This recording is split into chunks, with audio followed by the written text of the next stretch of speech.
cette apparition incroyable. Incroyable. Bienvenue dans un nouveau format, un format qu'on n'a pas l'habitude de faire, le thread horreur. Un concept plutôt original que peu de youtubeurs font en ce moment. Mais quoi qu'il en soit, aujourd'hui nous allons découvrir une enquête qui peut-être s'est déroulée pas très loin de chez vous. Oui, puisque nous allons plonger dans un mystère qui se situe en France. Notre beau pays qui est la France, les amis. Première place. Hop hop hop hop hop, t'aurais pas oublié de cliquer sur le petit bouton rouge et la cloche, toi, non? Eh si, je te vois derrière ton écran, puisqu'en fait, quasiment 80% des gens qui regardent la vidéo ne sont pas abonnés à notre chaîne YouTube. Apparemment, ne pas s'abonner à notre chaîne YouTube porterait malheur pour 2021. N'allez pas vous gâcher l'année pour rien, les gars, hein. Surtout normal. que cette année, elle était pas ouf, donc bon. Bienvenue dans Histoire Mystérieuse.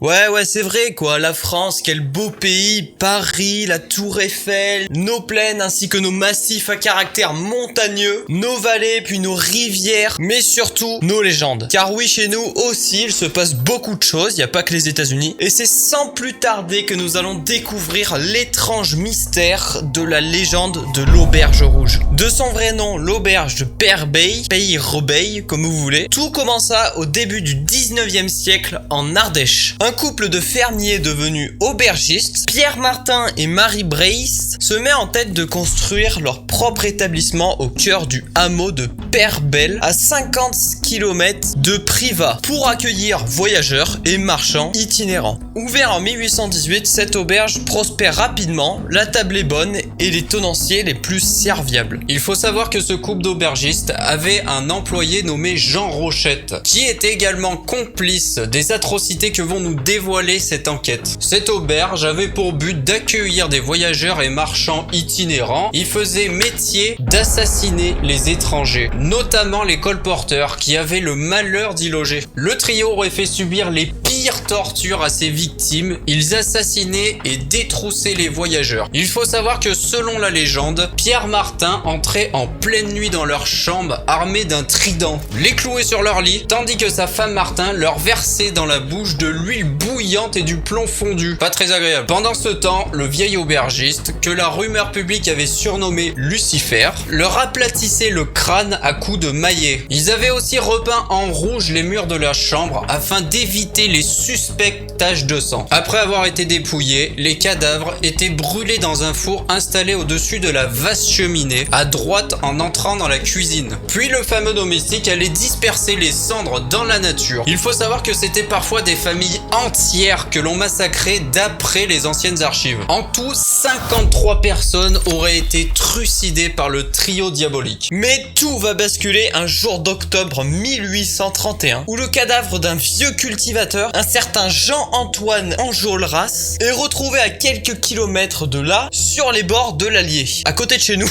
Oui, à côté Vraiment, de chez nous. à côté de chez nous. Dès lors, la rumeur enfle rapidement, comme une piqûre de frelon.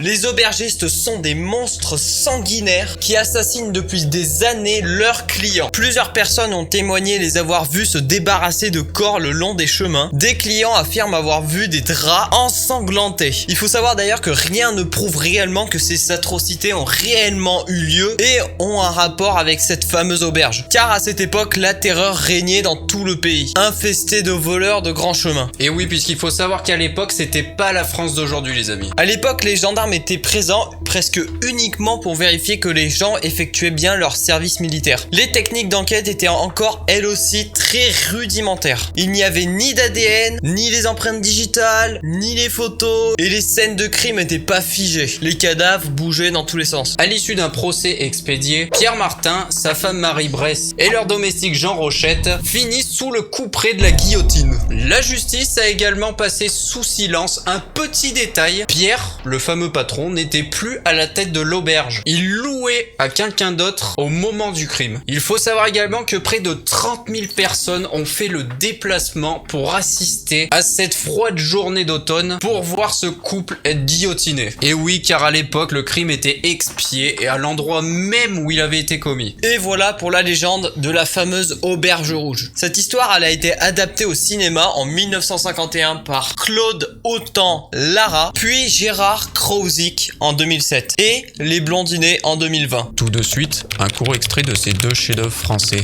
adaptés au cinéma, 1951-2007. Mon Dieu, donc je suis tombé. Je viens de vous l'expliquer, mon père, dans une auberge où on tue tout le monde. Ah, alors tout compte fait, on se demande s'il a tellement eu de chance, le voyageur que le destin a conduit vers l'auberge rouge. Un marchand de fromage avec son cheval s'était arrêté chez nous. Oh, il a un goût de rance. On l'a mis dans le jardin, sous le pommier. Il y a comme des poils dedans. Et dès le troisième, ils ont beaucoup moins souffert. Toujours debout, il est aujourd'hui possible de visiter l'auberge rouge. Bien évidemment, il est interdit de filmer ou de prendre des vues ou de toucher des objets qui font partie du décor. Elle fait office d'hôtel-bar et restaurant actuellement, ainsi que de musée à Ségor. D'ailleurs, si vous êtes chaud à 300 likes, on va visiter l'auberge parce que bon, elle est à côté de chez nous quoi les gars. Hein. Après, je veux pas vous inciter mais... En vérité, c'est vrai que ça pourrait être sympa puisque j'ai vu des reportages, on s'est informé tout ça et c'est vrai que ça fait vraiment flipper. Exactement. On a vu les images, de toute façon, vous avez les images en direct et ça fait très peur. Alors selon vous, rumeur ou réalité, on ne saura peut-être jamais, c'est pas si mal. Il y a énormément de témoignages sur le tapis que nous n'avons pas pu citer. On vous laisse bien sûr des sources en description pour vous faire votre propre avis. N'hésitez pas à nous partager votre théorie dans les commentaires de cette vidéo. Important, on aime bien lire à peu près, on répond à tous les commentaires d'ailleurs. Oui, c'est vrai. Si cette histoire très étrange dans notre pays vous a plu, lâchez votre plus gros pouce bleu. Vous avez été nombreux à aller voir notre dernière vidéo qui est sortie sur notre chaîne et on vous remercie pour ça. Vous êtes également nombreux à vous abonner à cette chaîne et c'est sublimissime. Merci beaucoup, ça fait plaisir. C'est pour ça qu'il faut cliquer sur le petit bouton rouge, la cloche, tu cliques dessus. On arrête de forcer là. Instagram, il s'affiche en bas de l'écran, je sais pas où. On se dit à très vite. Tchou. Tchou.